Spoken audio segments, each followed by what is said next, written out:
मिलितं येन तस्मै श्रीगुरवे नमः। श्रीचैतन्यमनोभीष्टं स्थापितं येन भूतले स्वयं रूपकदा मह्यं ददाति स्वपदान्तिकं।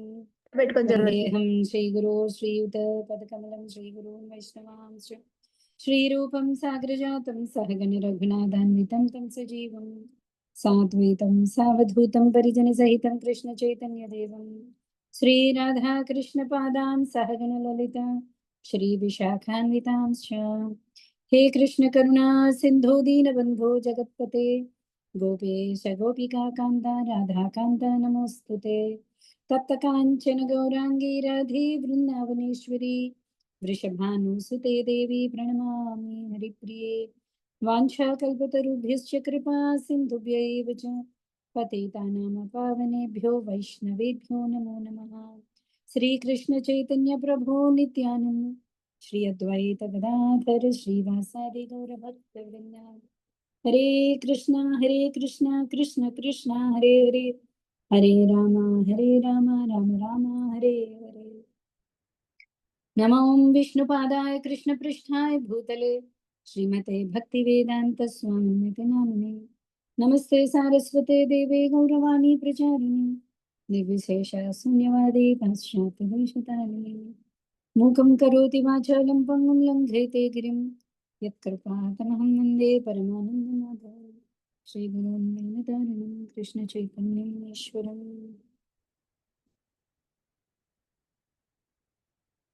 ॐ नमो भगवते वासुदेवाय, ॐ नमो भगवते वासुदेवाय, ॐ नमो भगवते वासुदेवाय। नारायणं नमस्कृत्य नरं चैव नरोत्तमं देवीं सरस्वतीं व्यासं ततो जयमुदीरयेत्। नष्टप्रायेषु भद्रेषु नित्यं भागवतसेवया भगवत्युत्तमश्लोके भक्तिर्भवति नैष्ठिकीम्। कृष्णाय वासुदेवाय देवकी नन्दनाय च नन्दगोपकुमाराय गोविन्दाय। हरे कृष्ण। हरे कृष्ण। हरे कृष्ण माताजी, दंडक प्रणाम माताजी। हरे कृष्ण माताजी, दंडवत प्रणाम।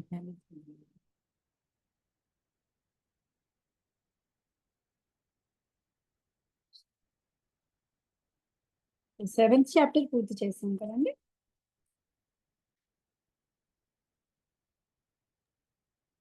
293 పేజీ వరకు వచ్చిన. గర్భోదక సాయి విష్ణువు నుండి బ్రహ్మోద్భవము, 3వ స్కందం 8వ అధ్యాయం, పేజ్ నెంబర్ 293. ఓకే. మైత్రేయ వాచ. మైత్రేయ విదుర సంవాదంలో విదురుడు మరికొన్ని ప్రశ్నలు అడిగాడు. మొత్తం అంటే పురాణ దశలక్షణాల గురించి కూడా, అంటే భాగవతంలో సర్గ విసర్గ స్థానం పోషణం ఒక్కొక్కటి గురించి కూడా చెప్పమని మైత్రేయుని అడుగుతున్నాడు. మైత్రేయ వాచ. మైత్రేయ ముని విదురునితో ఇట్లు పలికెను. పూర్వరాజ వంశీయులైన వారందరూ దేవదేవుడు శ్రీకృష్ణుని ఎడ భక్తి కలవారైనందున ఆ రాజవంశము విశుద్ధ భక్తులను సేవింప యోగ్యమై ఉన్నది. నీవు సైతము ఆ వంశమందే జన్మించుతవి.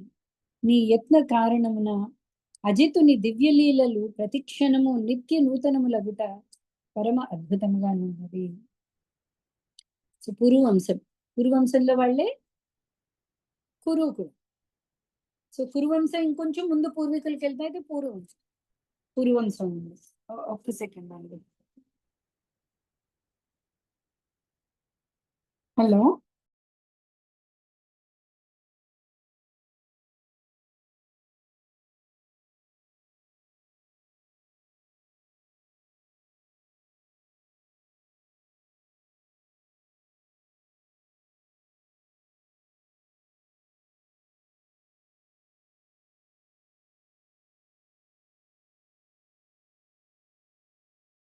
సారీ. సో పురువంశం, పురువంశంలో వాళ్ళందరూ కూడా గొప్ప గొప్ప భక్తులు ఉన్నారు. నువ్వు ఆ వంశీకుడివే కాబట్టి అచ్యుతుడి గురించి నువ్వు నన్ను అడుగుతున్నావు. అచ్యుతుడి గురించి అడిగినప్పుడల్లా అచ్యుతుడి గురించి సమాధానం చెప్తాం కదా. సో కృష్ణుడి అవతారం ఎప్పుడు జరిగిందండి? మీలో ఎవరైనా చెప్పగలరా? ఎప్పుడు కృష్ణుడు అవతరించాడు ఇక్కడ భూమి మీద?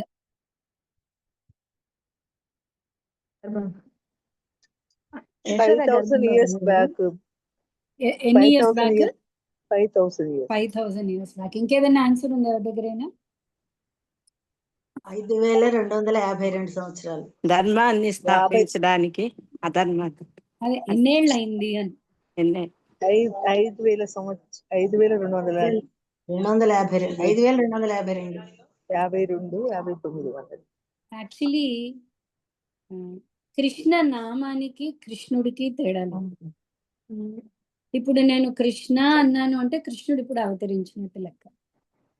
ఎందుకంటే నామానికి భగవంతుడికి తేడా తేడా లేదు. సో ఎప్పుడైతే అచ్యుతుడి గురించి ప్రశ్నలు వస్తున్నాయో, ఇప్పుడు నేను అచ్యుతుడి గురించి మాట్లాడతాను, మైత్రేయుడు అంటున్నాను. సో కృష్ణుడు అవతరిస్తున్నాడు నిత్య నూతనం. అందుకని కృష్ణ లీలలు ఎప్పుడూ కూడా నిత్య నూతనం. ఫ్రెష్గా అవతరించి ఫ్రెష్గా లీల జరిగినట్టే ఉంటుంది మనకి కృష్ణ కథ ఎప్పుడు కూడా. సో ఎప్పుడైతే సరైన ప్రశ్న వస్తుందో శిష్యుడి దగ్గర నుంచి, గురువుకి అది చాలా ఆనందం. స్పెషల్లీ ఉత్తమ శ్లోకుడి గురించి ప్రశ్నలు అడుగుతున్నాడు. ఎందుకంటే నువ్వు ఆ పురువంశం చెందిన వాడివి, ఇందులో మహాభక్తులు ఉన్నారు కాబట్టి నీ ప్రశ్నలన్నీ కూడా శ్రేయోదాయకములు అంటారు. లేశ మాత్ర సుఖము కొరకై తీవ్రమగు దుఃఖములందు చిక్కుబడేడి వారి లాభము కొరకై దేవదేవునిచే ప్రత్యక్షముగా ఋషులకు బోధింపబడినట్టి భాగవత పురాణముపై ప్రవచించుటను నేను ఇప్పుడు ఆరంభించను. చాలా ప్రశ్నలు అడిగా విదురా. సో వాటన్నిటికీ నీకు సమాధానం కావాలి అంటే భాగవతం నేను నీకు చెప్పాలి, దాన్ని మొదలు పెడతాను. భాగవతం స్పెషల్లీ ఎవరి కోసం?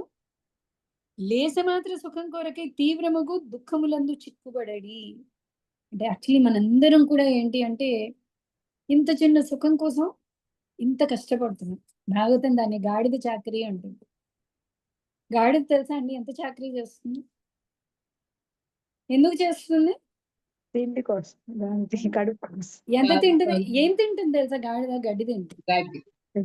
అంటే ఆ ఇంత గడ్డి కోసం కొంచెం ఇంత గడ్డి చాకరీ. కోసం బండ దానికి తెలియదు. వదిలేసినా కూడా దానికి దొరుకుతుంది గడ్డి, ఎక్కడ పడితే అక్కడ దొరుకుతుంది. కానీ దానికి తెలియదు ఇంత కష్టపడితేనే ఓహో వాడు నాకు కొంచెం, నా యజమాని నాకు కొంచెం గడ్డి వేస్తాడు అనుకుని చాకరీ చేస్తుంది. భాగవతం మనకి ఏం చెప్తుంది? భగవద్గీత భాగవతం సుఖం కానీ దుఃఖం కానీ అది ఆటోమేటిక్గా మన అకౌంట్లోకి వస్తూనే ఉంటుంది మనం చేసే కర్మల్ని బట్టి. పూర్వకర్మాను రూపే. ఓకే, ఎలా అయితే దుఃఖం కోరుకోమో, దుఃఖం కోరుకుంటే రాదు, కోరుకోకపోయినా వస్తుంది. సుఖం కూడా కోరుకోకపోయినా వస్తుంది. మన అకౌంట్ మనకి చెల్లించేస్తాడు. ఓకే, ఎందుకంటే ప్రకృతి రూల్స్ అన్ని చాలా పర్ఫెక్ట్గా జరుగుతూ ఉంటాయి. కానీ ఆ విషయం మనకు తెలియదు. ఏం చేస్తావు, ఇది నేను చేస్తేనే నాకు ఈ పూటకి ఇంత తిండి దొరుకుతుంది అని అనుకుంటుంది. సో ఏం చేస్తున్నావు? జీవితం అంతా కూడా ఈ తిండి కోసమే పనిచేస్తుంది. సో మరి మనకి ఉపాయం ఏంటి? ఇందులో నుంచి బయటపడ్డం ఎలాగా అంటే అలాంటి వాళ్ళ కోసం భాగవతం. భాగవతం వీళ్ళని ఉద్ధరిస్తుంది. సో అలాంటి భాగవతం నేను మీకు చెప్తాను అంటున్నాను మైత్రేయుడు. పూర్వం ఒకసారి జిజ్ఞాసువైన సనత్ కుమారుడు, బాల ఋషులలో ప్రముఖుడు, ఇతర మహర్షులను కూడి నీవు ప్రశ్నించిన రీతిగానే వాసుదేవ పరములైన సత్యములను గూర్చి సంకర్షణ భగవానుని విశ్వపు అడుగు భాగమున ఆసీనుడై ఉన్నట్టు వాడు ప్రశ్నించను. సో ఎప్పుడూ కూడా మనం ఎప్పుడైతే భగవత్ కథ మాట్లాడుతున్నామో దాని యొక్క ప్రామాణిక ఇవ్వడం ఎంతో ముఖ్యం. ఎక్కడి నుంచి ప్రామాణికం? నేను చెప్పేదానికి ఆథెంటిసిటీ అంటారు. ప్రమాణం ఏంటి? దీని యొక్క ఎక్కడి నుంచి వస్తుంది ఈ జ్ఞానం? దానికి మైత్రేయుడు ఏం చెప్తున్నాడంటే, ఈ భాగవతం ముందు సనక సనందాదిలో సనత్ కుమారుడు ఉన్నాడు కదా, సనత్ కుమారుడు స్వయంగా సంకర్షణుడి దగ్గర నేర్చుకున్నాడు. ఈ సంకర్షణుడు ఎక్కడ ఉంటాడు? మన బ్రహ్మాండంలో గార్భోదక సాయి విష్ణువు పడుకుని ఉంటాడు కదా, ఆదిశేషుడు. అతడే సంకర్షణుడు. సో అతని దగ్గర సనక సనందాదులు ఈ భాగవతాన్ని నేర్చుకున్నారు. అంటే అతని పరంపర చెప్తున్నాడు, ఎక్కడి నుంచి తను ప్రామాణికంగా తీసుకుని చెప్తున్నాడు అని. ఆ సమయమున సంకర్షణుడు దేవదేవుని ధ్యానించుచుండెను. యవ్వానిని విద్వాంసులు వాసుదేవునిగా తలుతురు. కాని మునుల పురోగమున కొరకై అతడు తన కమల నయనములను కొద్దిగా తెరిచి పలుకుట ఆరంభించింది. అంటే సనక సనంద మనకి తర్వాత ఆ గంగ భూమి మీద అవతరించడం కథలో భగీరథుడి కథ ఉంది కదండి. అప్పుడు సగర కుమారులు తవ్వుకుంటూ వెళ్తారు. సో అక్కడ ఒక మార్గం ఏర్పడి ఉంటుంది. సో ఈ సనక సనందాదులు ఆ మార్గం గుండా కిందకి పాతాళం దాటి మనం ఇవాళ చూస్తాం ఈ 14 లోకాలు ఎక్కడ ఉన్నాయి, దీనికి ఈ కింద పడుకున్న గార్భోదక సాయి విష్ణువుకి సంబంధం ఏంటి. సో అలా వాళ్ళు వెళ్ళి చివరికి ఆ తామర తొడిమి ఎడ్జ్ వరకు వెళ్ళారు. అక్కడ సంకర్షణుడు ధ్యానంలో ఉన్నాడు. సంకర్షణుడు నిత్యము భగవంతుడి ధ్యానంలో ఉంటాడు. కానీ ఎప్పుడైతే సనత్ కుమారులు వచ్చి ప్రశ్నిస్తున్నారో ఓకే అతను మెల్లిగా కళ్ళు విప్పి అతనికి చెప్పడం మొదలుపెట్టాడు. సో మైత్రేయ ముని ఇప్పుడు చెప్పబోతున్న ఈ భాగవతం ఎక్కడి నుంచి వచ్చింది? సంకర్షణుడి దగ్గర నుంచి వచ్చింది. సంకర్షణ నుంచి సనక సనందాదులు నేర్చుకున్నారు. ఓకే ఆచార్యులు చెప్తారు ఇక్కడ అతడు తీవ్రమైన సేవలో ఉన్నాడు సంకర్షణుడు. సో వీళ్ళు వచ్చారు కదా నా సేవకి భంగం అనుకోవట్లేదు. ఎందుకు వచ్చి వాళ్ళు ఏమిటి అడుగుతున్నారు? కృష్ణ కథ అడుగుతున్నారు. ఓకే సో తన ధ్యానం నుంచి మేల్కొని అతనికి వీళ్ళకి భాగవత కథ చెప్పడం మొదలుపెట్టాడు. మునులు ఊర్ధ్వలోకముల నుండి అధోభాగమునకు గంగాజలం ద్వారా అరుదించి ఉన్నందున వారి శిరోజములు తడిగా నుండును. సో అప్పుడు సగరపుత్రులు చేసిన దారి నుంచి గంగా ఏర్పడింది కింద పాతాళం వరకు. సో అందులో నుంచి వచ్చారు కాబట్టి వాళ్ళ శరీరాలు తడిచిపోయి ఉన్నాయి.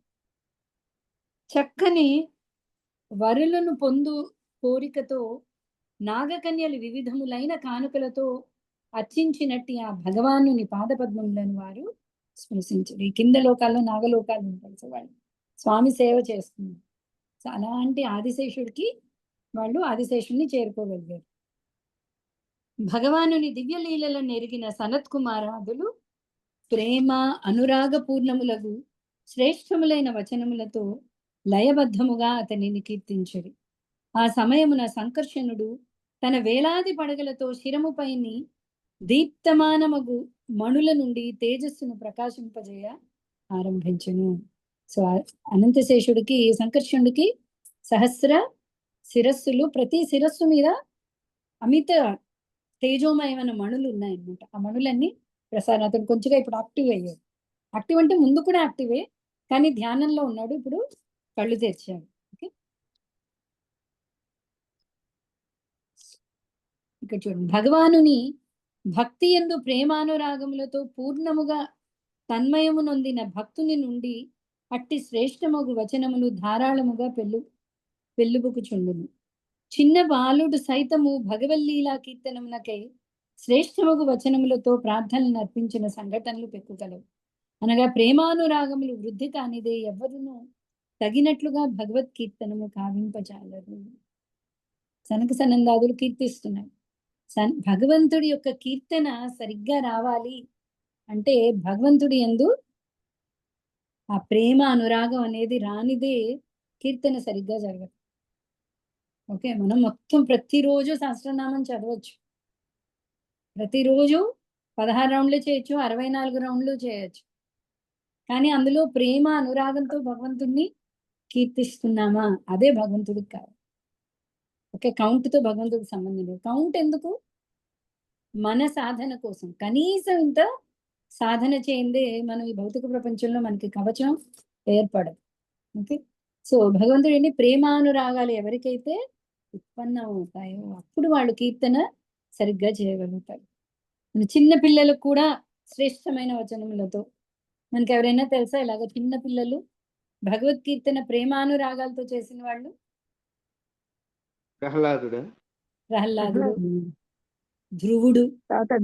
ధ్రువుడు వస్తుంది. సో ఏజ్ తో జ్ఞానంతో సంబంధం లేదు. భగవత్ ప్రేమ ఎప్పుడైతే కలుగుతుందో భగవత్ కీర్తన అంత గొప్పగా ఉంటుంది. ఆ విధంగా సంకర్షణుడు శ్రీమద్ భాగవత సారమును వైరాగ్య వ్రతమును పట్టి ఉన్నట్టు సనత్ కుమారునికి బోధించను. సాంఖ్యాయనముని విచారణ కావించినప్పుడు సనత్ కుమారుడును అదే భాగవతమును తాను సంకర్షణ నుండి వినియున్న రీతిగా తిరిగి వివరించెను. సో ఫస్ట్ సంకర్షణుడు సనత్ కుమారుడికి చెప్పాడు. సనత్ కుమారుడి నుంచి సాంఖ్యాయముని ఈ భాగవతాన్ని విన్నాడు. సాంఖ్యాయన ముని పరమహంసలలో ప్రధానుడు. భగవద్ విభూతులను అతడు శ్రీమద్ భాగవత రూపంన వర్ణించినప్పుడు నా గురువుకు పరాశరుడు మరియు బృహస్పతి ఇరువురును దానిని శ్రవణము చేయుట తటస్థించను. సో సాంఖ్యాయన ముని దగ్గర నుంచి పరాశరుడు మరియు బృహస్పతి, పరాశరుడి శిష్యుడు మైత్రేయుడు. ఓకే, సో పూర్వమే పేర్కొనబడినట్లుగా పులస్త్య మునిచే ఉపదేశితుడై పరాశరముని ఆ ఆద్య పురాణమును నాకు బోధించెను. ఓ వత్స, సదా నీవు నన్ను శ్రద్ధతో అనుసరించువాడవు కనుక నేను శ్రవణము చేసి ఉన్నట్లుగా దానిని నీకు వర్ణించుతుంది. ప్రతి చోట ప్రామాణికం. అంటే సౌనకాది ఋషులు అడిగినప్పుడు కూడా సూత గోస్వామి ప్రామాణికం ఇస్తున్నాడు. ఏంటి? సుఖ మహర్షి చెప్పినప్పుడు నేను అక్కడ ప్రత్యక్షంగా ఉన్నాను, సో నేను విన్నది, నేను సంగ్రహించుకున్నది నేను నీకు చెప్తాను అంటుంది. సుఖ మహర్షి చెప్తున్నాడు బ్రహ్మ పరంపర నుంచి, వ్యాసదేవుడి దగ్గర తండ్రి, కానీ తండ్రి అయిన వ్యాసదేవుడి దగ్గర నుంచి నేను ఈ భాగవతాన్ని గ్రహించుకున్నాను, అది నేను మీకు చెప్తున్నాను. సో అలాగా ఇక్కడ పరంపర ఏంటి? సంకర్షణుడు, సనత్ కుమారుడు, సాంఖ్యాయన ఋషి, పులస్త్య ముని చెప్పగా పరాశరుడు కూడా ఈ సాంఖ్యాయన ముని దగ్గర భాగవతం నేర్చుకున్నాడు. సాంఖ్యాయ ముని దగ్గర నుంచి పరాశరుడి దగ్గర నుంచి మైత్రేయ ముని నేర్చుకున్నాడు. సో నా గురువు దగ్గర నుంచి నేర్చుకున్నది నేను ఇప్పుడు నీకు చెప్తున్నాను. మన వ్యాసుడు మధ్యజాలు అంటే వ్యాసుడు వచ్చింది మనకి బ్రహ్మ సంప్రదాయం నుంచి. మాతాజీ ఒకసారి లైన్ చెప్పరా మాతాజీ? సంకర్షుడి సనత్ కుమారుడు, సనత్ కుమారుడు నుంచి సాంఖ్యాయన ముని, కాత్యాయన ముని, సాంఖ్యాయన ముని, సాంఖ్యాయ ముని దగ్గర నుంచి ఇద్దరు బృహస్పతి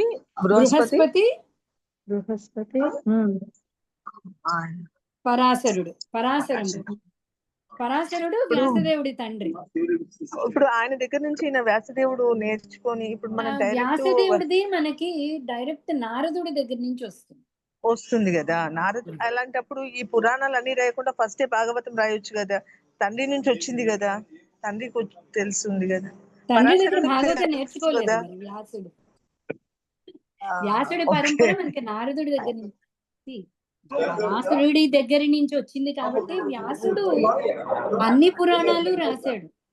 భాగవత ప్రాముఖ్యత ఏంటి? భగవంతుని గురించి చెప్పడము, భగవంతుని లీలను వర్ణించడము. ప్రత్యేకించి భక్తుడి గురించి, భక్తి గురించి రాయలేదు, భక్తి యోగం గురించి రాయలేదు, ప్రత్యేకించి భక్తి కోసం ఒక పురాణం అని రాయలేదు. కాబట్టి వ్యాసుల్లో అసంతృప్తి ఉండిపోయింది. అందుకే మనకి భాగవత కథలు, ఫిలాసఫీ మనకి పద్మ పురాణంలో, మిగతా సత్వగుణ పురాణాలన్నిట్లో కూడా మనకి ఇక్కడ వస్తుంది. నారసింహ పురాణంలో, విష్ణు పురాణంలో, ఇక్కడ అన్ని కూడా మనకి రెఫరెన్సెస్ వస్తాయి. కానీ ప్రత్యేకించి భక్తి ప్రాధాన్యతతో వ్యాసుడు రాయలేదు కాబట్టి ఆ సంపూర్ణత ఉండిపోయింది. సో పరాశరుని దగ్గర నుంచి మైత్రేయుడు నేర్చుకున్నాడు. Okay, Hare Krishna madam. ఏమండి? వ్యాస మహర్షి కదా మేడం భాగవతం రాసింది అంటే, మరి ఇది పురాణం ముందు నుంచి ఒకళ్ళ నుంచి ఒకళ్ళకి వచ్చింది. నాకు ఆ లింక్ అర్థం కావట్లేదు మేడం కొంచెం. అండి భాగవతం అంటే ఉత్తి కథలు కాదు, భగవంతుడి లీలలు, బ్రహ్మదేవుడికి భగవంతుడు భాగవతం 4 శ్లోకాల్లో చెప్పాడు. చతుశ్లోకి భాగవతం అన్నాం కదా మనం. 4 శ్లోకాల్లో భాగవతాన్ని చెప్పేశాడు. బ్రహ్మదేవుడికి అర్థమైంది.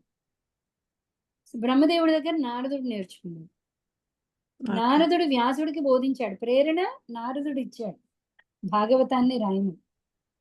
సో మనకి పరంపరలో నారదుడి తర్వాత వ్యాసుడు ఎందుకున్నాడు అంటే, నారదుడి ప్రేరణతో భక్తి ప్రాధాన్యంగా మన బ్రహ్మ ఈ రోజు జరిగిన కథల్లో కృష్ణ లీలలని భాగవతంలో వ్యాసుడు రాశాడు. భాగవతం ఏంటి? భగవంతుడి గురించి చెప్పేది భాగవతం కదండి. భగవత్ తత్వం భాగవతం. సో ఆ భగవత్ తత్వం అర్థం అవ్వాలి మనకి. సో తత్వం అర్థం అవ్వడం కోసం మనకి జరిగిన చరిత్రలోని సంఘటనలన్నీ వ్యాస భగవానుడు భాగవతంలో రాశారు. ఓకేనా? సో భాగవతం అంటే ఏంటి? భగవత్ తత్వము. భగవంతుడు కేవలం బ్రహ్మస్వరూపం కాకుండా భక్తులతో కూడి ఉన్న భక్తి ప్రాధాన్యంగా వచ్చినది భాగవతం. సో ఇవాళ భాగవతం మనం తీసుకుంటే ఇన్ని కథలైనా ఉన్నాయి, అయితే ఇన్ని లీలలైనా కాదు. భాగవతం ఏం చెప్తుంది? నిరంతరం భగవంతుడి లీలలు జరుగుతూనే ఉన్నాయి. ఓకే. సో అందులో ఈ పద్మ పురాణంలో ఒకరోజు జరిగిన చరిత్రని వ్యాసుడు మనకి ప్రస్తుతం మనం చదువుతున్న భాగవతంలో ఉంది. సో సనక సనన్నాదులు నేర్చుకున్న భాగవతం ఇవే కథలు ఉండకపోవచ్చు. ఇప్పుడు ఇందులో మనం వీళ్ళు వచ్చిన కథ ఉంది కదా. సో ఈ కథ ఆదిశేషుడు మళ్ళీ చెప్పకపోయి ఉండొచ్చు. ఇదే రామాయణం కానీ ఇదే భాగవతం, ఇదే పరశురాముడి అవతారం ఇవే చెప్పకపోవచ్చు. అవతారాలు కాదు భాగవతం. ఓకేనా? జీవుడికి భగవంతుడికి ఉన్న భక్తి, ఆ భక్తి ప్రాధాన్యత, భగవత్ తత్వం, అది భాగవతం. ఓకేనా? ఈ సంబంధ అభిధేయ ప్రయోజనం, జీవుడికి పరమాత్మకి గల సంబంధం, జీవుడు చేరుకోవాల్సిన లక్ష్యం, ఆ లక్ష్యం చేరుకోవడానికి సాధన, ఇవన్నీ కూడా ఇది సంపూర్ణ భాగవత జ్ఞానం. సో ఇక్కడ కొన్ని శ్లోకాలే రావచ్చు. యాక్చువల్గా మనం భాగవతం ఎన్ని శ్లోకాలు రాశారు వ్యాసదేవుడు? 18,000 శ్లోకాలు. సో కొంతమంది ఏమంటారు, ఎప్పుడైతే పరీక్షిత్ ప్రశ్నించాడో సుఖ మహర్షి భాగవతం చెప్పడం మొదలు పెట్టాడు. సో మనం అక్కడి నుంచి తీసుకున్నాం అనుకోండి, 18,000 శ్లోకాలు ఉండకపోవచ్చు. సో ఈ రెఫరెన్స్ మనకి ఎక్కడ వస్తుంది అంటే పద్మ పురాణంలో వస్తుంది. శ్రీమద్ భాగవత పురాణంలో 18,000 శ్లోకాలు ఉన్నాయి. సో ఈ 18,000 శ్లోకాలు ఎక్కడి నుంచి మొదలవుతాయి? ఓం నమో భగవతే వాసుదేవాయ. వ్యాసదేవుడు రాసిన దగ్గర నుంచి మాతాజీ, వ్యాసదేవుడు రాసిన దగ్గర నుంచి. వ్యాసుడు కథ కంటే ముందే మొదలైంది కదా. సౌనకాది ఋషుల దగ్గర నుంచి మొదలైంది కదా. అక్కడ నుంచి మొదలు. సో లెక్క కావాలి అంటే మనకి అక్కడి నుంచి తీసుకుంటే 18,000 శ్లోకాలు అయ్యింది. కానీ భాగవతం అంటే 18,000 శ్లోకాలు కాదు. భగవత్ మనకి తత్వమే ఇంపార్టెంట్. ఆ తత్వం మనకి అర్థం అవ్వడం కోసం భక్తుల చరిత్రలు వ్యాసుడు ఈ భాగవతంలో రాశారు. ఓకే. పురాణం కూడా వ్యాసుడే కదా రాసింది. అవును, 18 పురాణాలు వ్యాసుడే రాశాడు. ఆ పద్మ పురాణంలో ఉండేదే కదా భాగవతం కూడా వచ్చింది ఆయన దగ్గర నుంచే కదా. మరి నారదుడు చెప్తేనే అప్పుడు కానీ భాగవతాన్ని రచించలేదు అనేది. యాక్చువల్లీ క్వశ్చన్ కరెక్టే. ముందే ఎలా పద్మ పురాణంలో రాసేసాడు? అదేనా మన క్వశ్చన్. 18,000 పద్మ పురాణం అయిపోయాక కదా వ్యాసుడు రాశాడు. సో వ్యాసుడు ఎవరు? భగవంతుడే కదా. భగవంతుడి యొక్క అవతారం. వాళ్ళని ఏమంటారంటే త్రికాల జ్ఞాన సంపన్నులు అంటారు. త్రికాలము అంటే 3 కాలాల్లోని భూత వర్తమాన భవిష్యత్ కాలాలు ఎరిగినవాడు వ్యాసుడు. ఓకే. అందుకనే వ్యాసాయ విష్ణు రూపాయ. భగవంతుడి యొక్క 22 అవతారాలు వ్యాస భగవానుడు ఒక. ఓకే. ఓకేనా. సో వ్యాసుడికి తెలియంది లేదు, కానీ గురు ప్రేరణ అనేది అవసరం. సో ప్రత్యేకించి వ్యాసుడు రాసిందే. తన కథ అందులోనే ఉంది, మరి ఆ 18,000 శ్లోకాల్లోనే ఉంది. సో ఇప్పుడు సో అందుకని కౌంట్ పెద్ద ఇంపార్టెంట్ కాదు. మీకు అర్థం. ఇంకా మనం వెళ్ళాక ఇప్పుడు మీరు అన్నట్టు మైత్రేయుని ఇప్పుడు చెప్తున్నాడు, నేను ఇప్పుడు భాగవతాన్ని చెప్తున్నాను. అయితే మనం ఇక్కడి నుంచే లెక్కేసుకోవాలా?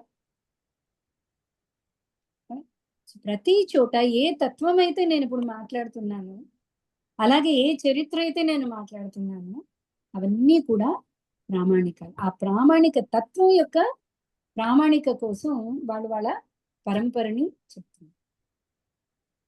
ఓకేనా? 10th ముల్లోకములు జలమునందు మునిగి ఉన్న సమయమున శేషశయ్యపై పరుండి గర్భోదక సాయి విష్ణువు ఒక్కడే ఉండను. బాహ్య శక్తి చర్య నుండి విడివడి ఉండి తన అంతరంగిక శక్తిలో అతడు నిద్రయందున్నట్లుగా గోచరించినను అతని కన్నులు మాత్రము పూర్తిగా మూతబడి ఉండలేదు. ఈ ముల్లోకాలు జలమునందు మునిగి ఉన్న సమయమున అంటే ఎక్కడి నుంచి, ఇక్కడ ప్రస్తుత కథ ఎక్కడి నుంచి మొదలవుతోంది అంటే, ముల్లోకాలు జలంతో ఎందుకు నిండిపోయాయి అంటే, ముందు రోజు బ్రహ్మ నిద్రలోకి వెళ్ళినప్పుడు మొత్తం ప్రళయం వచ్చి ముల్లోకాలు మునిగిపోయాయి. ఓకే, సో కథ ఇంకా స్టార్టింగ్ ఇక్కడి నుంచి కాదు, మీకు అర్థమైందా? సో ప్రస్తుత మైత్రేయ ముని ఇక్కడ నుంచి మొదలు పెడుతున్నారు. ఎప్పుడైతే ముల్లోకాలు మునిగిపోయి ఉన్నాయో, ముల్లోకాలు ఎప్పుడు మునిగిపోయాయి? బ్రహ్మ ముందు రోజు నిద్రలోకి వెళ్ళినప్పుడు 1000 చతుర్యుగాలు బ్రహ్మ రాత్రి కదా మొత్తం నీటితో మునిగిపోయి ఉన్నప్పుడు, ఓకే, ఆదిశేషుడు ఏం చేస్తున్నాడు అక్కడి నుంచి చెప్తున్నాడు అన్నమాట. ఓకే, తన అంతరంగిక శక్తిలో అతడు నిద్రయందున్నట్లుగా గోచరించినను అతని కన్నులు మాత్రం పూర్తిగా మూతబడి ఉండలేదు. జీవులందరినీ వారి సూక్ష్మ శరీర రూపమున విలీనము కావించుకుని భగవానుడు దారునందలి అగ్ని వలె ప్రళయ జలమున వసించును. కాలమని పిలువబడు స్వీయ ప్రేరితమగు శక్తి యందు ఆ విధంగా అతడు శయనించెను. ఇక్కడ కూడా చూడండి, ఇది కంటిన్యూషన్. జీవులందరూ వారి సూక్ష్మ శరీర రూపమున విలీనము కావించుకుని, అంటే ముందు రోజు ఎప్పుడైతే బ్రహ్మ నిద్రలోకి వెళ్తున్నాడో అప్పుడేమైంది, ఇవన్నీ మునిగిపోయాయి. జీవులందరూ ఈ గార్భోదక సాయి విష్ణువు లోపలికి ప్రవేశించారు. ఓకేనా? ఎక్కడ శరీరాలు లోకాలు ఏవి లేవు, లోకాలన్నీ మునిగిపోయి ఉన్నాయి. కాలమని పిలువబడు స్వీయ ప్రేరితమకు శక్తి యందు ఆ విధంగా అతడు శయనించును. సో కాలం, ఆ కాలం అవ్వాలి, మళ్ళీ 1000 చతుర్యుగాలు అవ్వాలి. ఓకే, భగవానుడు ఒక 1000 చతుర్యుగ చక్రముల కాలమున తన అంతరంగిక శక్తి యందు శయనించెను, అంటే యోగ నిద్రలో ఉన్నాడు అతను. అతడు జలమునందు శయనించి ఉన్నట్లుగా అతని బాహ్య శక్తిచే గోచరించింది. కాలశక్తిచే చోదితమై జీవులు కర్మతంత్రార్థమై బయటకు వచ్చినప్పుడు తన దివ్య దేహము నీలవర్ణముగా ఉన్నట్లు అతడు గాంచెను. సో ఈ జీవులందరూ కూడా భగవంతుడి యొక్క కాలశక్తి ప్రభావంలో ఉన్నారు కదా. సో 1000 చతుర్యుగాలు అయిపోయిన తర్వాత ఈ జీవులన్నీ ఏంటంటే లోపల కదలడం మొదలెట్టాయి. ఎందుకంటే ఇంకా వాళ్ళ కర్మ మళ్ళీ అనుభవించే టైం వచ్చింది. ఓకే, జీవులు కర్మతంత్రార్థమై బయటకు వచ్చినప్పుడు, సో ఆ జీవులన్నీ కలిసి గార్భోదక సాయి విష్ణు నాభి దగ్గరికి చేరుకునే జీవులన్నిటికీ తోడే ఉంటుంది వాళ్ళ కర్మ స్వభావాలు ఉన్నాయి. సత్వరజస్తమో గుణాల స్వభావాలు అన్ని ముందు రోజు కదా. సో అవన్నీ దగ్గర చేరి అక్కడ బాగా డార్క్ బ్లూ కింద అయిపోయింది. ఎవరిది? గార్భోదక సాయి విష్ణు యొక్క నాభి. ఓకే, భగవానుని అవధానము దేనిపైననైతే నెలకొని ఉండను అట్టి సృష్టి సూక్ష్మ విషయము రజోగుణముచే క్షుభితమయ్యను. ఆ విధంగా సృష్టి యొక్క సూక్ష్మ రూపము అతని నాభి నుండి బయలువెడలను. ఇప్పుడు ఈ జీవులన్నిటికీ బయటకి రావాలి అంటే సృష్టి అనేది జరగాలి. సృష్టి రజోగుణంతో కూడుకుని ఉన్నది. సో ఆ రజోగుణం స్టార్ట్ అయింది కాలంలో. స్టార్ట్ అయ్యి ఏమైంది, ఆ నాభి నుంచి బయలుదేరింది. ఏమిటి బయలుదేరింది? జీవుల కామ్యకర్మము యొక్క సమగ్ర రూపము ఆ రీతిగా బయలువెడలి విష్ణు భగవానుని నుండి ఉత్పన్నమైన కమలపు మొగ్గ రూపము దాల్చెను. అతని దివ్య సంకల్పముచే అది సూర్యుని చందమున సమస్తమును ప్రకాశింపజేసి విశాలముగు ప్రళయ జలమును ఎండింపజేసెను. సో భగవంతుడి యొక్క కాల ప్రభావం వల్ల 1000 చతుర్యుగాల తర్వాత జీవుల యొక్క కర్మలన్నీ కలిసి భగవంతుడి నాభి దగ్గర చేరినప్పుడు భగవంతుడి దృష్టి వాటి మీద పడి, అంటే రజోగుణ ప్రభావం వల్ల, ఓకే, అంటే భగవంతుడు ఇక్కడ రజోగుణాన్ని వాడి సృష్టి మొదలు పెడుతున్నాడు. సో ఆ జీవుల కర్మలు మొత్తం అన్నీ కలిపి నాభి నుంచి ఒక కాడ వచ్చి ఒక పద్మ రూపాన్ని దాల్చింది.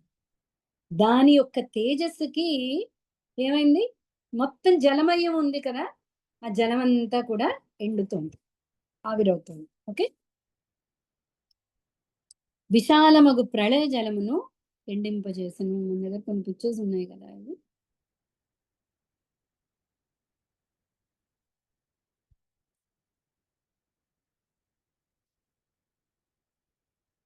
ఓకేనండి, మొత్తం జలమయం. భగవంతుడి నాభి దగ్గర నుంచి భగవంతుడు ఆ నాభి వైపు చూస్తున్నాడు. భగవంతుడి యొక్క శక్తి వల్ల అక్కడి నుంచి కాడ మొదలయ్యి ఆ తామర మొగ్గ దాని యొక్క తేజస్సు వల్ల ఈ చుట్టూ ఉన్న నీళ్ళంతా కూడా ఎండిపోవడం మొదలుపెట్టింది. ఆ విశ్వ కమలమునందు విష్ణు భగవానుడు స్వయంగా పరమాత్ముని రూపమున ప్రవేశించెను. ఆ విధంగా అది ప్రకృతి గుణములతో ఫలవంతము చేయబడినప్పుడు వేదమయుడు యవ్వానిని మనం స్వయంభువు అని పిలుతుమో అతడు ఆవిర్భవించెను.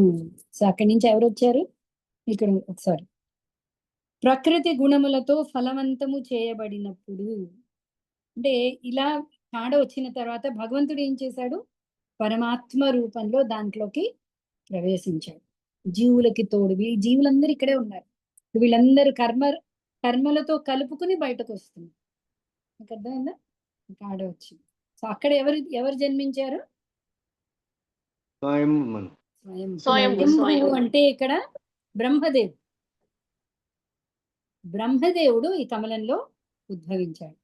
కమలమునందు జన్మించిన బ్రహ్మదేవుడు ఆ పుష్పకర్ణిక యందే స్థితుడై ఉన్నప్పటికీ ఏ లోకమును గాంచలేకపోయాను. అందుచే అతడు అంతరిక్షమంతయు చరించెను.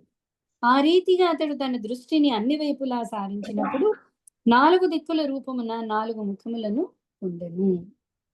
సో బ్రహ్మదేవుడు అక్కడ ఉద్భవించాడు, కానీ ఏమీ కనిపించట్లేదు. సో ఏం చేశాడు, 4 వైపులా చూడడం మొదలెట్టాడు. ఒక్కొక్క వైపు చూసినప్పుడు ఒక్కొక్క తల రావడం మొదలుపెట్టింది. సో అలా చతుర్ముఖ బ్రహ్మ జన్మించాడు. ఓకే, సో ఇప్పుడు మీరు అర్థం చేసుకోవాలి ఏంటి అంటే, ముందు రోజు బ్రహ్మకి ఎన్ని తలలు ఉన్నాయి అవన్నీ మనకి తెలియదు. మన కథ ఇప్పుడు ఎక్కడి నుంచి మొదలవుతుంది అంటే, ఆ ప్రళయం వచ్చేసి బ్రహ్మ నిద్రలోకి జారుకున్న తర్వాత ఈ రోజు కల్పం, బ్రహ్మదేవుడి యొక్క ఈ కల్పంలో ఏం జరిగింది అనేది మనం చూస్తాం. సో ఇక్కడ చతుర్ముఖ బ్రహ్మ వచ్చాడు.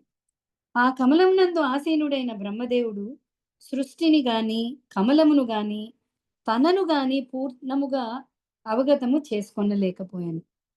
ఒక కల్పాంతమున ప్రళయవాయువు జలమును మరియు కమలమును గొప్ప వలయాకృతి యందు చెలింపజేయుట ఆరంభించెను. నీళ్లు ఎండిపోవడం మొదలెట్టాయి, కానీ ఇంకా వేడి గాలులు ఉండిపోయాయి. సో ఆ గాలుల వల్ల, గాలి వాన అంటాం కదా మనం, సో ముందేం జరిగింది, ప్రళయ జలం వర్షంతో నిండిపోయి ఉంది. ఇప్పుడు అదంతా ఈ పద్మం ఎండింపజేస్తుంది, కానీ ఇంకా గాలులు ఉన్నాయి. ఈ గాలి వల్ల ఇది తామర కాడ కదా, ఇది కదలడం మొదలెడుతుంది. బ్రహ్మదేవుడికి ఇంకా ఏమీ తెలియట్లేదు, ఏం చెయ్యాలి, తను సృష్టి కోసం వచ్చాడు, ఒక పూట నిద్రపోయాడు అంతే, ఇంకా తెలియట్లేదు తనకి. ముందు మన 2వ స్కందంలో జరిగింది ఫస్ట్ బ్రహ్మదేవుడు రావడం కదా. సో ఇప్పుడు ఏం జరిగింది, తనకి ఇవన్నీ ఆల్రెడీ ఉన్నాయి, కానీ తనకేమీ కనిపించట్లేదు. సో మొత్తం చూసుకున్నాడు, ఏమీ తెలియట్లేదు. ఇది కానీ ఆడుతూ ఉంది. బ్రహ్మదేవుడు అజ్ఞాన వశమును ఇట్లు తలపోసెను, ఈ కమలముపై ఆసీనుడై ఉన్న నేను ఎవడను, ఎచ్చటి నుండి ఇది ఉత్పన్నమైనది, దీని దిగువ భాగంన ఏదో ఒకటి ఉండియే తీరవలను, దేని నుండి ఈ కమలము ఉద్భవించినదో అయ్యది జలమునందే ఉండి తీరవలను. ఆలోచిస్తున్నాను, నేనేంటి, ఎక్కడి నుంచి వచ్చాను, ఎక్కడో దేని మీదో కూర్చుని ఉన్నాను, ఇది ఊగుతోంది అంటే దీనికి ఏదో సపోర్ట్ ఉండాలి, ఆ సపోర్ట్ కింద ఎక్కడో ఉండి ఉంటుంది అని ఆలోచిస్తున్నాడు. ఓకే, ఈ ప్రేరణ అంతా యాక్చువల్లీ ప్రతిరోజు కూడా నిద్రలో కూడా మనం మర్చిపోతూ ఉంటామండి. పరమాత్ముడి కృప వల్ల పొద్దున కళ్ళు లేవగానే మనకు అర్థమవుతుంది, ఓహో నేను ఇది, ఇంకా నేను ఆ భావన మనకి భగవంతుడు గుర్తు చేస్తుంటాడు. సో మనకి ఓ నేను ఇక్కడ ఉన్నాను కదా, ఓకే నా పేరు ఇది, నేను ఇది, నాకు ఇది అనేది గుర్తొస్తుంటుంది. అసలు భగవంతుడికి లోపల పరమాత్మ ప్రేరణ వల్ల కొంచెం కొంచెం ఆలోచిస్తున్నాడు ఏం జరుగుతుంది అని. బ్రహ్మదేవుడు ఆ విధంగా తలపోయిచు కమల నాళిక గుండా జలమునందు ప్రవేశించను. నాళమునందు ప్రవేశించి విష్ణువు నాభి దగ్గరకు చేరినప్పటికీ అతడు మూలమును కనుగొనలేకపోయాను. అది ఆ తామర ఆ దారి ఆ లోపల ఏంటి నాళిక, కమల నాళిక గుండా వచ్చాడు, ఎండ్ వరకు వచ్చాడు. ఆ ఎండు చూడండి ఎలా ఉందో, ఎలా తేజంతో ఉందో, కానీ అది ఏమిటో అర్థం కాలేదు బ్రహ్మదేవుడికి. సో వెంటనే ఏం చేశాడు, ఓ విదుర, బ్రహ్మదేవుడు ఆ రీతి తన అస్తిత్వమును గూర్చి అన్వేషించుచుండగా అతని చరమ సమయము ఆసన్నమయ్యను. అది విష్ణు భగవానుని హస్తమునందలి చక్రం. జీవుని మనస్సునందు అది మృత్యు భయము వంటి గొప్ప భయమును కలుగజేయును. అంటే ఏంటైంది, కాలం గుర్తొచ్చింది బ్రహ్మదేవుడు. అమ్మో ఇదేంటి, నేను అసలు ఎంతసేపు అయిపోతుందో ఏమిటో, ఓకే ఎంతసేపు అయిందో ఏమిటో, నేను అసలు ఇక్కడ ఏమీ అర్థం కావట్లేదు, ఇక్కడికి వచ్చానే కానీ ఏమీ తెలియట్లేదు అనుకున్నాడు. ఓకే, ఇప్పుడు మీకు ఇందాక క్వశ్చన్కి నాకు ఇంకో పాయింట్ గుర్తొస్తుందండి. ఇప్పుడు ఈ కథలు మనకి పద్మ పురాణంలో కూడా ఆల్రెడీ వ్యాసుడు రాశాడు, విష్ణు పురాణంలో రాశాడు.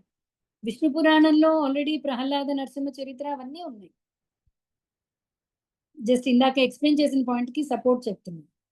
సో ఈ కథల రెఫరెన్స్ మనకి ఆ పురాణాలు అన్నిట్లో కూడా ఉన్నాయి, కానీ ఇక్కడ మనకి భక్తి ప్రాధాన్యత మనకి ఇక్కడ అవగతం అవుతుంది. ఓకేనా, అది ఒకసారి గుర్తొచ్చింది.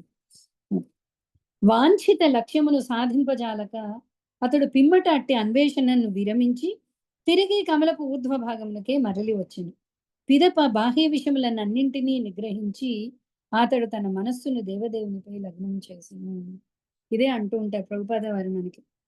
వచ్చాము, ఎక్కడొచ్చాము, ఏం చేయాలి, ఏం పర్వాలేదు, వీటన్నిటినీ పక్కన పెట్టండి. చుట్టూ దావాగ్ని ఉంది అని మనకు అర్థమైంది. ఎక్కడి నుంచి దావాగ్ని వచ్చింది మనకి ఇప్పుడు అనవసరం.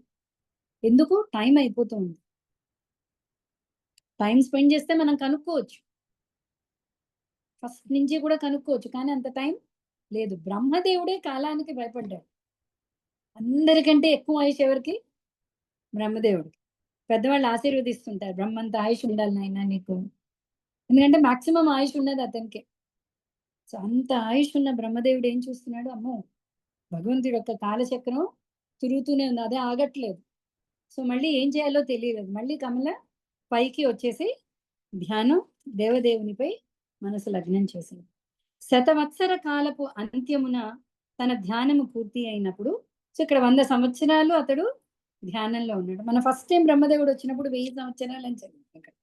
ఇది ఒక రోజు కదా, సో కొంచెం 100 సంవత్సరాల్లో అతనికి తిరిగి జ్ఞానం వస్తుంది, జ్ఞప్తికి వస్తుంది. ఓకే, బ్రహ్మదేవుడు వలసిన జ్ఞానమును పొందగలిగాను.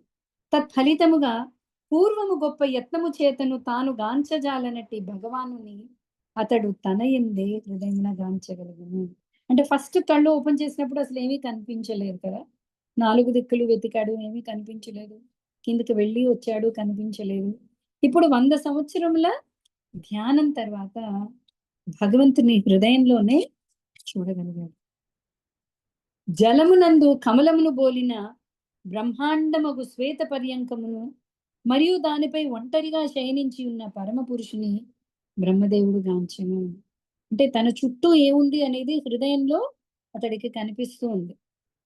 సేవది చుట్టూ జలమునందు కమలమును బోలిన బ్రహ్మాండముగు శ్వేత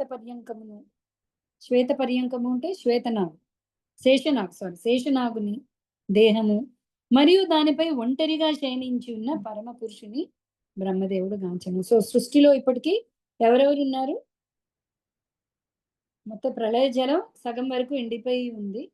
ఆదిశేషుడు ఉన్నాడు, ఆదిశేషుడిని చూశాడు, ఆదిశేషుని మీద భగవంతుడు ఒక్కడే ఉన్నాడు.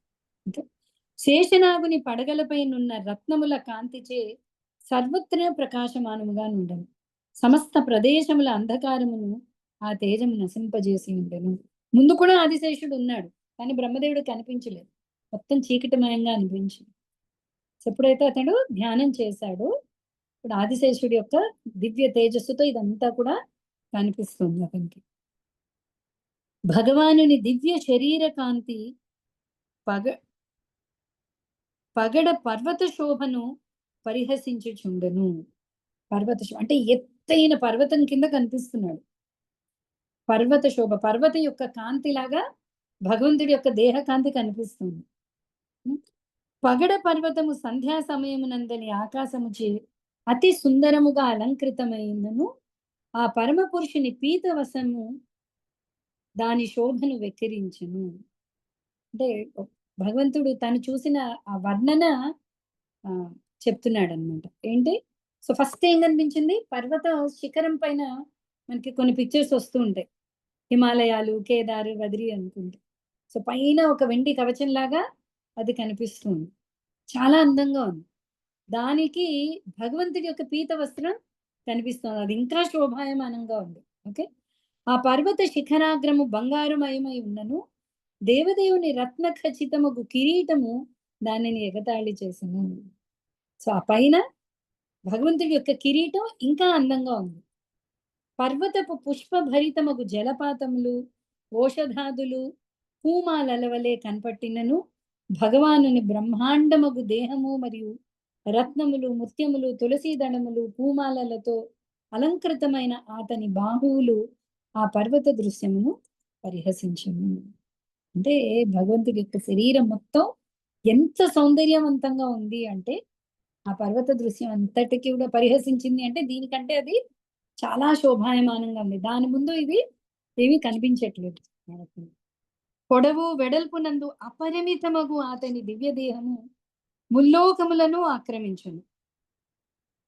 అది అసమానమగు వస్త్రముతోనూ వైవిధ్యముతోనూ స్వయం ప్రకాశమయనమై యుక్తముగా ఆభూషితము ఉండను. మొత్తం భగవంతుడి శరీరం చూస్తున్నాడు, ఎంతో సౌందర్యంగా ఉన్నది భగవంతుడి యొక్క శరీరం. నాభి ఆ పద్మం నుంచి ఇక్కడ కింద మనకు కనిపిస్తున్న కమలం భగవంతుడి చేతిలో శంఖచక్ర గదా పద్మాలు కదా, అది ఆ పద్మం. బ్రహ్మదేవుడు ఉన్నది నాభి దగ్గర నుంచి వచ్చిన పద్మం. రెండు పద్మాలు కనిపిస్తున్నాయి, అందుకని చెప్తున్నాను. భగవానుడు అంతటా తన పాద పద్మములను ఎత్తి చూపెను. భగవంతుడి యొక్క పాద దర్శనం కూడా బ్రహ్మదేవుడికి కలిగింది. భౌతిక కల్మషరహితమగు భక్తి యోగము చే సాధింపబడు సమస్త వరదానములకు అవి మూలమై ఉన్నవి. విశుద్ధ భక్తితో ఆతిని అర్చించు వారి కొరకే అట్టి వరదానములు కలవు. చంద్రబింబమును బోలెడి ఆతని అంగుళి, బొటని వేళ్ళు, చేతివేళ్ళు, నఖముల కాంతి పుష్పదళములను బోలినట్లు గోచరించును. సో భగవంతుడి పాదాల గురించి మనం ఇదివరకు చదివాం. ఏం చదివాం? దేవతల ప్రార్థనలో చదివాం. భక్తులకి అవి భవరోగం నుంచి కాపాడే ఛత్రం లాంటివి, అజ్ఞానాన్ని పారద్రోలే జ్ఞాన దీపం లాంటివి. ఓకే, సో అవన్నీ ఎవరు చూడగలరు? అది కూడా చదివాం మనం. ఎవరికి అర్హత ఉంది, ఎవరికి అర్హత లేదు? ఎవరైతే భక్తి ప్రేమ భక్తులతో భగవంతుడిని ఆశ్రయిస్తారో వాళ్ళకి ఆ దర్శనం అనేది అవుతుంది. ఓకే, సో బ్రహ్మదేవుడుకి భగవంతుడు ఆ పాదాల దర్శనం అయింది. ఓకే, పాదం దర్శనం అయింది అంటే పాదం ఎలా పెట్టినట్టు నేను మీకు ఇదివరకు కూడా చెప్పాను. పాదం ఎత్తితేనే పాదం కిందే ఉందో కనిపిస్తుంది. మామూలుగా పాద నమస్కారం అంటే పాదాలు ఇలాగే ఉంటాయి కదా. సో అక్కడే మూలం కృష్ణుడు అని ఆచార్యులు రాస్తారు. కృష్ణుడే పాదం ఇలా పెట్టి ఉంటుంది కదా, విష్ణుమూర్తి మామూలుగా నుంచి. కృష్ణుడు భక్తులకి తన ఆ పాదం కింద భాగం కూడా దర్శనమిస్తూ ఉంటాడు. భక్తులు నర్చుడి సేవను సమ్మతించుచు అతడు తన సుందర దరహాసముచే వారి ఆర్తిని హరింపజేయునట్టువాడు. అధర కాంతి చేతను నాసిక కనుబొమ్మల సౌందర్యము చేతను ప్రకాశితమయ్యేది కారణమున కుండల మండితమగు అతని ముఖబింబము మిగుల మనోహరముగా నుండెను. అంత అద్భుతమైన దర్శనం. సో ఫస్ట్ బ్రహ్మదేవుడు కళ్ళు తెరవంగానే, అంటే జ్ఞానం రాగానే ఏం చూస్తున్నాడు? భగవంతుడి యొక్క సుందర ఆకారాన్ని. సో భగవంతుడి ఆకారంలో ఉన్న ఆ ఆనంద అనుభూతి ఇక్కడ మనకి ఎక్స్ప్లెయిన్ చేస్తున్నాం. ఒక్కొక్కటి భగవంతుడి యొక్క పీత వస్త్రం ఏంటి, భగవంతుడి యొక్క కిరీటం ఏంటి, భగవంతుడి యొక్క ఆభరణాలు ఏంటి, పుష్పమాల ఏంటి, తులసి దళాలు ఏంటి, అవన్నీ కనిపిస్తున్నాయి. ఓ విదురా, భగవానుని కటి ప్రదేశము కదంబ పుష్పపు పుప్పొడిని బోలిన పీత వసనముచే ఆచ్ఛాదితమై చక్కగా అలంకరింపబడిన మేఖలముచే చుట్టబడి ఉండెను. అతని వక్షస్థలము శ్రీవత్సముతోనూ అమిత విలువైన కంఠాభరణములతోనూ అలంకృతమై ఉండను. చందన వృక్షము సుగంధ భరితమగు పుష్పములతోనూ శాఖలతోనూ అలంకృతమై ఉండునట్లుగా భగవానుని దేహము విలువైన మణులతోనూ ముత్యములతోనూ అలంకరింపబడి ఉండను. అతడు అవ్యక్త మూలమగు వృక్షమై ఉన్నాడు. చందన వృక్షము పలు పన్నగములతో చుట్టబడి ఉండేది రీతి అతని దేహము సైతము అనంతుని పడగలచే ఆచ్ఛాదితమై ఉండను. మంచి సుగంధం వస్తుంది. ఒకటి కళ్ళకి చాలా సౌందర్యవంతంగా ఉంది. బ్రహ్మదేవుడు నాసిక నుంచి మంచి సుగంధ భరితం. సో చూడడానికి ఎలా ఉంది? చందనం చెట్టు దగ్గర పాములు ఉంటూ ఉంటాయి. సో అలాగ భగవంతుడి శరీరం దగ్గర అనంతశేషుడు అక్కడ ఉన్నాడు. అనంతశేషుడిని కూడా చూస్తున్నాడు బ్రహ్మదేవుడు. మహాపర్వతము వలె భగవానుడు సమస్త చరాచర జీవులకు ఆవాసముగా నిలిచి ఉన్నాడు. అనంత దేవుడు బంధువు అయిన కారణమున అతడు పన్నగములకు మిత్రుడై ఉన్నాడు. పర్వతము వేలాది బంగారపు శిఖరములను కలిగి ఉన్నట్లుగా అనంతశేషుని వేలాది కిరీట జుష్ట పడగలను కూడి అతడు కనిపించెను. పర్వతము కొన్ని మార్లు మణిమయమై ఉన్నట్లు అతని దివ్య దేహము సైతము విలువైన మణులతో పూర్ణముగా అలంకృతమై ఉండను. పర్వతము కొన్ని మార్లు సముద్ర జలమును మునిగి ఉండనట్లుగా అతడు కొన్ని మార్లు ప్రళయ జలమునందు మునిగి ఉండను. కొన్నిసార్లు కొండ నీళ్లలో ఉన్నట్టుగా అనిపించవచ్చు. అలాగా ప్రళయ జలంలో పర్వతంలాగా భగవంతుడు ఆ జలాల మీద పడుకుని ఉన్నాడు. బ్రహ్మదేవుడు ఆ విధంగా భగవానుని పర్వతాకారమున గాంచి అతడు దేవదేవుడకు శ్రీహరియే అని నిశ్చయించుకొనెను. ఆ దేవదేవుని వక్షస్థలము పైనున్న వనమాల వేద జ్ఞానమును గూడి మధురమగు కీర్తనలతో అతనిని కీర్తించుచు పరమ సుందరముగా కనపట్టినట్లు అతడు గాంచెను. యుద్ధమునకు ఉపయుక్తమగు సుదర్శన చక్రముచే అతడు రక్షింపబడుచుండెను. సూర్యుడు, చంద్రుడు, వాయువు, అగ్ని మొదలగునవి ఏవీనూ కూడా అతని దరి చేరజాలకుండెను. జగద్విధాతయగు బ్రహ్మదేవుడు ఆ విధంగా భగవానుని కాంచుచు ప్రకృతి పైనను అదే సమయమున దృష్టిని సారించెను.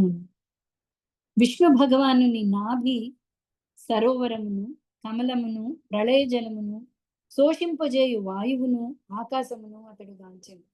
ఇవన్నీయును అతని దృష్టికి గోచరించును. అంతే కదా, ఈ పంచభూతాలన్నీ కూడా భగవంతుడి చేత సృష్టి అయిపోయింది. అందుకనే సర్గ మనం ఆల్రెడీ పూర్తి చేసేసాం. సర్గ అంటే భగవంతుడు చేసిన సృష్టి. సో పంచభూతాలు అన్నీ కూడా కనిపిస్తున్నాయి భగవంతుడు. బ్రహ్మదేవుడు ఇప్పుడు ఏం చేయాలి? సృష్టి చేయాలి. సృష్టి చేయడానికి కావలసిన పదార్థాలన్నీ కనిపిస్తున్నాయి అప్పుడు. ఓకే, ఇంకా చాలా కనిపిస్తున్నాయి. ఏం కనిపిస్తుంది? యాక్చువల్లీ విష్ణు భగవానుని నాభి సరోవరం, కమలము, ప్రళయ జలము, శోషింపజేయు వాయువు, ఆకాశము అన్నీ కూడా బ్రహ్మదేవుడి దృష్టికి వచ్చాయి. బ్రహ్మదేవుడు ఆ విధంగా రజోగుణ ప్రభావితుడై సృష్టి నొనరింప ఉన్ముఖుడయ్యను. దేవదేవునిచే సూచితమైన 5 సృష్టి కారణములను గాంచిన పిమ్మట అతడు సృజనాత్మక మనోవృత్తి పథమున గౌరవపూర్వక వందనములను అర్పించనారంభించను.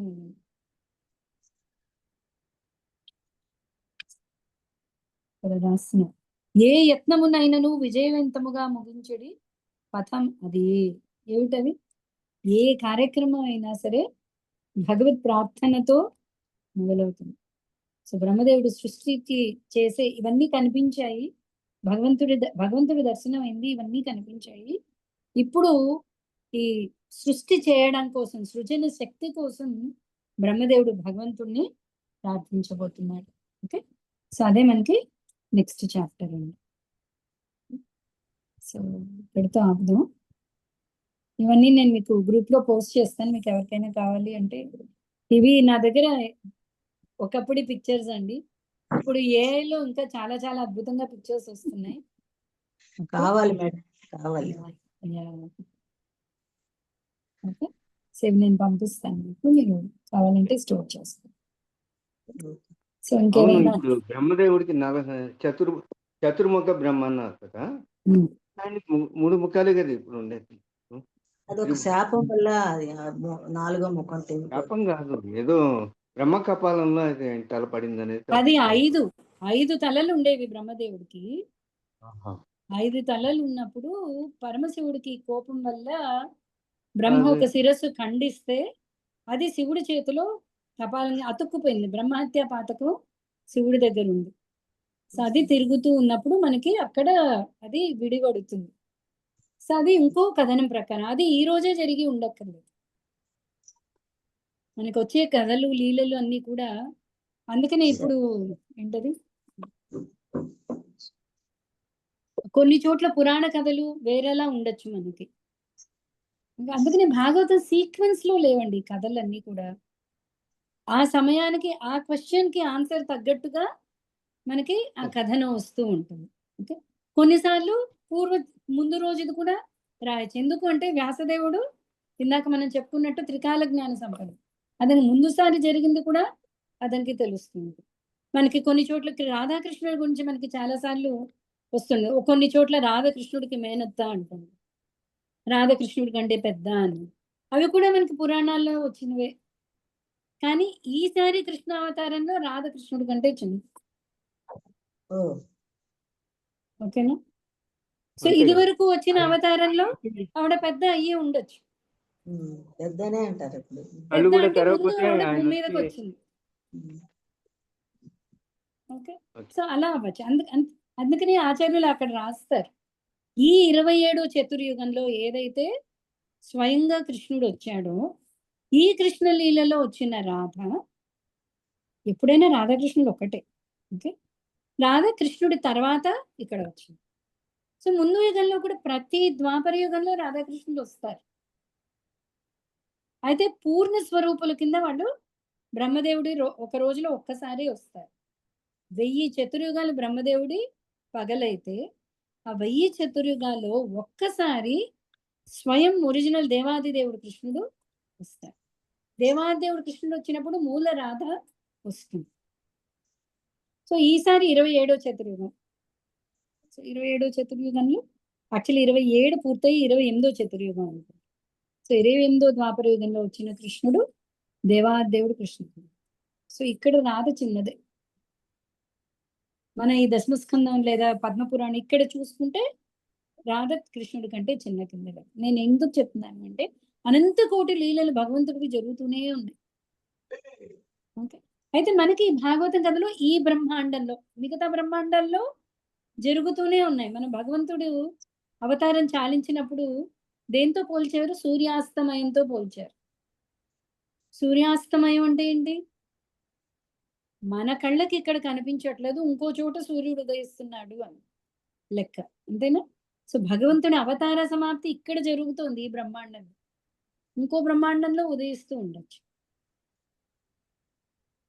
సో అక్కడ లీలలు, ఈ లీలలన్నీ ఎవరు చెప్తున్నారు?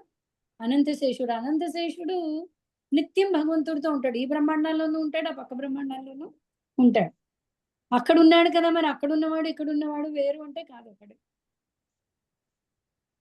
సో ఎక్కడో ఇంకో యుగంలో జరిగిన లీలలు కూడా మనకి మధ్యలో రావచ్చు.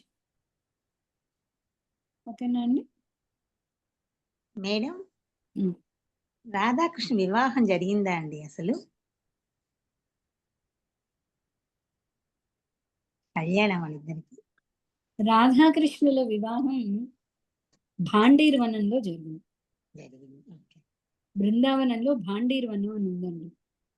అక్కడికి వెళ్తే స్వయంగా భాండీర్వనం, కృష్ణుడు చిన్నగా ఉన్నప్పుడే ఓకే ఒకసారి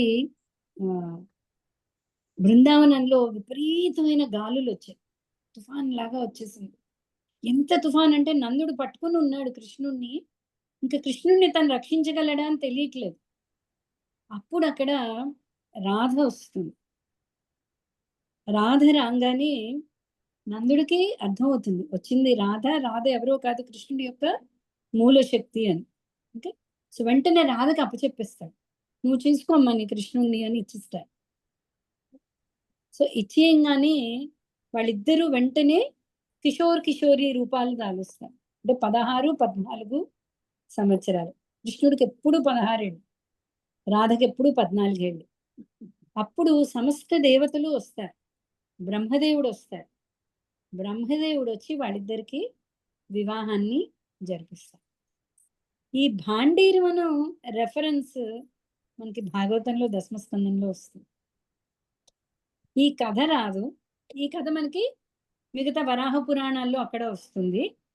కానీ భాండీరవనం యొక్క విశిష్టత అవన్నీ కూడా మనకి భాగవతంలో ఉంటాయి. సో ఇవాళకి మీరు భాండీరవనం వెళ్తే అవన్నీ అక్కడ చిత్రీకరించి ఉంటారు. రాధాకృష్ణుల వివాహం, మూల గుడిలో ఏంటంటే బ్రహ్మదేవుడు విగ్రహం కూడా అక్కడ ఉంటుంది. పురోహితుడి కింద బ్రహ్మదేవుడు కూర్చుని ఉంటాడు. వాళ్ళిద్దరికి వివాహం జరిపించారు. ఓకే ఇంకొకటి ఏంటి అంటే వాళ్ళిద్దరు వేరు కాదు, ఇద్దరు ఒకటే. భగవంతుడికి భగవత్ శక్తికి వివాహం అయిందా అంటే దానికి అంటే రెండు ఒకటే. యాక్చువల్ రాధాకృష్ణ ఏకతను అని వస్తుంది, వాళ్ళిద్దరి ఒకటే శరీరం. రెండు శరీరాలు వేరైతే అప్పుడు వివాహం. కానీ వాళ్ళు లీలల కోసమని ఇద్దరుగా వచ్చారు, ఒకటే. యాక్చువల్ భగవంతుడు భగవత్ శక్తి ఒకటే. భగవంతుడి యొక్క శక్తిని తీసేసి భగవంతుడు ఉన్నాడు, భగవంతుడు లేకుండా శక్తి ఉంది. ఓకే సో మన కథనం ప్రకారం మనకి లీల అర్థం అవ్వాలి అనుకుంటే ఎస్ రాధాకృష్ణుడికి బ్రహ్మదేవుడు వివాహం చేశారు. ఇంకా కథనం చూడాలి అంటే ఏంటది బ్రహ్మ విమోహన లీల. అప్పుడు కృష్ణుడి అందరి కింద మారిపోతాడు కదా, గోపకుల కింద. మీకు ఆ కథ తెలుసు కదా, దూడల కింద గోపకుల కింద కృష్ణుడే మారిపోతాడు. అవునవును, బ్రహ్మ అందరినీ దాచిపెట్టేస్తే అప్పుడు బృందావనంలో ఇంకా ప్రేమ ప్రేమ ప్రేమ తప్ప అక్కడ ఇంకేం కనిపించదు. ఎందుకంటే అందరిళ్లలో కృష్ణుడు ఉన్నాడు, అక్కడ ఉన్నది గోపకులు కాదు కృష్ణుడు. సో నందుడు యశోద మాట్లాడుకుంటున్నారు, ఏదో జరుగుతోంది బృందావనంలో, ఇదే బెస్ట్ టైం అని చెప్పి అక్కడున్న గోపికలందరికీ గోపకులతో వివాహం అయిపోయింది. యాక్చువల్లీ ఎవరితో అయింది? కృష్ణుడితో అయింది.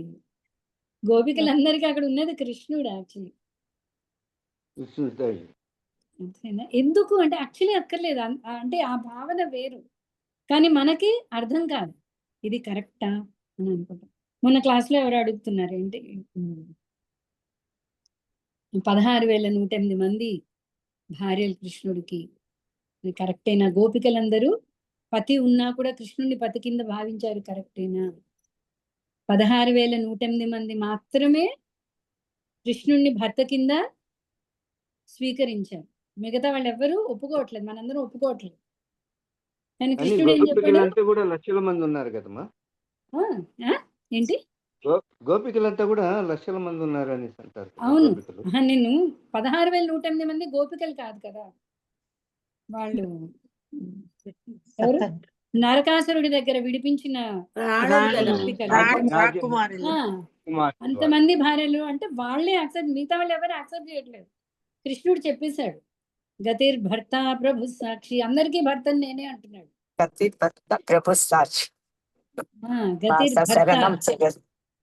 నేనే భర్తని, సమస్త లోకానికి నేనే భర్తని. సౌత్ ఇండియా వస్తే మనకి ఇక్కడ రంగనాథుడు ఉన్నాడు. నాథ అంటే ఏంటి? భర్త. నార్త్కి వెళ్ళామనుకోండి బద్రీనాథుడు ఉన్నాడు, ఈస్ట్కి వెళ్ళామనుకోండి జగన్నాథుడు ఉన్నాడు, వెస్ట్కి వెళ్ళారనుకోండి ద్వారకానాథుడు ఉన్నాడు, మధ్యలో బృందావనం వెళ్ళారనుకోండి గోపాలనాథుడు ఉన్నాడు. అసలు నాథుడు అతడే, మొత్తం జగత్తుకి నాథుడు జగన్నాథ్ అంటే. అందరికీ నాథుడు అతను. మన దశమల్లీల అందుకే మనకు అర్థం అవ్వాలి అంటే ముందు అసలు ఎవరి కృష్ణుడు, ఎవరికి మూలం, తేడా ఏంటి అనేది మనకి ఇక్కడి నుంచే మనకు అర్థం అవ్వాలి. అందుకే దశమలీల, గోపిక లీలలు ఇవన్నీ మనకి భాగవతం చివరిలో వచ్చాయి, దశమస్కందంలో వచ్చాయి.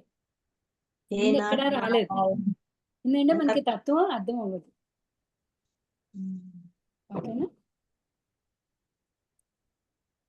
కృష్ణుడి గురించి క్వశ్చన్స్ అన్ని అలా ఆలోచిస్తూ ఉండండి, మనకు అన్ని సమాధానాలు దొరుకుతాయి. సమాధానం దొరకాలి అంటే కృష్ణ ముందే జగద్గురు. కృష్ణ ఎక్కడో నాకు నీ లీల అర్థం అవ్వట్లేదే, నువ్వేదో చేసినట్టున్నావు, నాకు అర్థమయ్యేలా చెప్పు, అప్పుడు మనకి ఆన్సర్ వస్తుంది. ఓకే, రామాయణం ఎన్ని డౌట్స్ మనకి క్లియర్ చేస్తుంది భగవంతుడి గురించి. డౌట్ ఉన్నప్పుడు ప్రతిదీ డౌట్ కింద అనిపిస్తుంది. రాముడు ఇచ్చేయడం కరెక్టా, కృష్ణుడు ఇచ్చేయడం కరెక్టా, ఏమంటారు, ప్రతి ఒక్కటి మనకి ఎలా కరెక్ట్, ఎలా స్వామి కరెక్ట్ అన్నాం అనుకో మనకి ఆన్సర్ వస్తుంది. ఎలా కరెక్ట్ అని ఛాలెంజ్ చేసాం అనుకోండి, దానికి విరుద్ధంగా ఆన్సర్ వస్తుంది. అప్పుడు ఇంకా ఇంకా విరుద్ధం అవుతాం కృష్ణుడికి. ఓకే, ప్రణిపాతేన సేవయ పరిప్రశ్నేన పరిప్రశ్న. జ్ఞానం తెలుసుకోవాలి అన్న దృష్టితో మనం ఎప్పుడైతే మనం ఆలోచిస్తామో మనకి సమాధానం దొరుకుతుంది. ఓకేనండి? సరే, హరే కృష్ణ.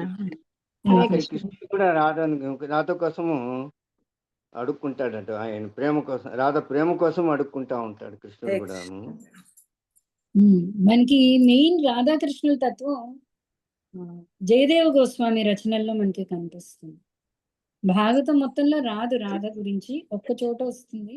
కానీ అది అర్థం చేసుకోవడం చాలా కష్టం అంటారు మేడం. జయదేవుడిది అంటే పైకి వినడానికి ఒక భావనగా ఉంటుంది, దాని లోపల అర్థం చేసుకోవాలంటే చాలా కష్టం. అది చాలా వరకు అసలు ఏదో మామూలుగా శ్లోకాలు చదువుకోండి కానీ దాని మీనింగ్ వెళ్ళకండి అని అంటారు. ఎందుకంటే మనకు అర్థం కాదు. అది వైష్ణవ గీతాలు కూడా కొన్ని గీతాలు ఉన్నాయి.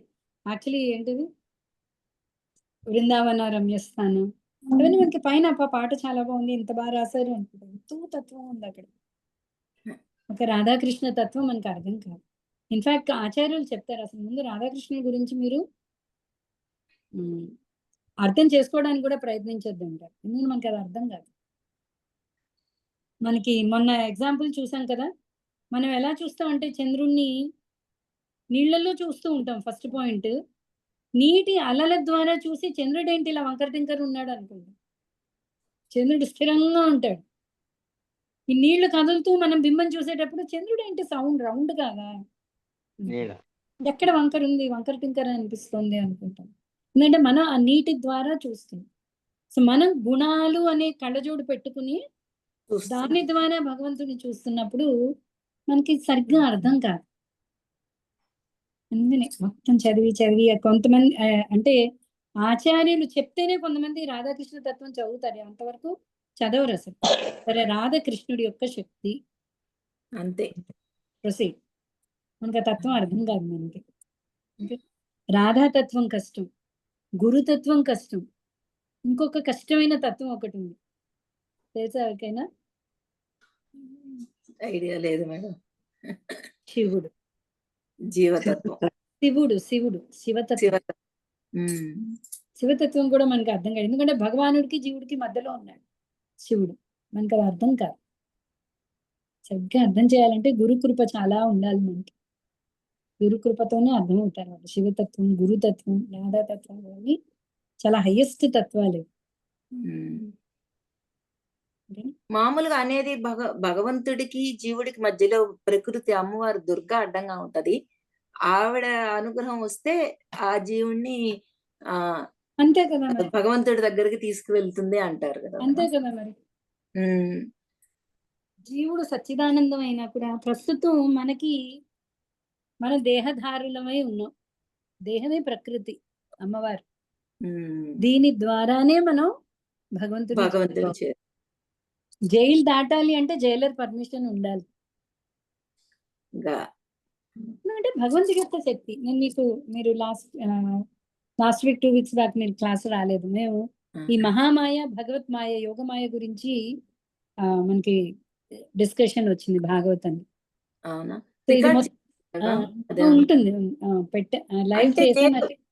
నేను విన్నాను ఇది మొన్న లాస్ట్ టైం పెట్టిన క్లాస్ లోనే విన్నాను, దాంట్లో ఇది రాలేదు.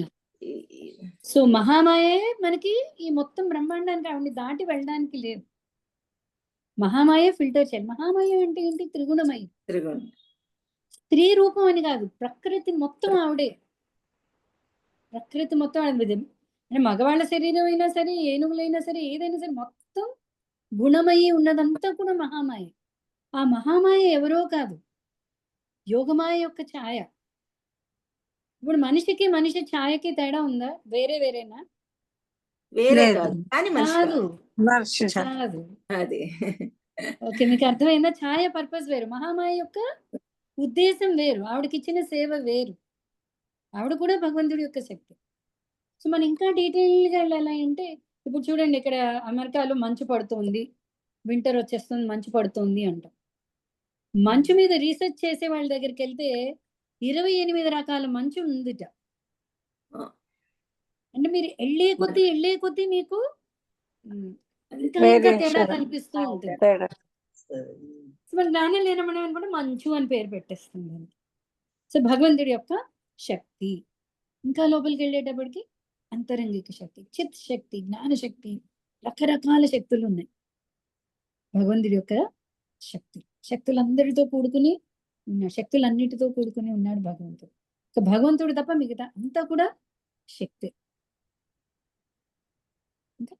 సో అందుకని మనం ఏం చేస్తాం, భక్తులందరూ రాధారాణి కాళ్ళు పట్టుకుంటారు.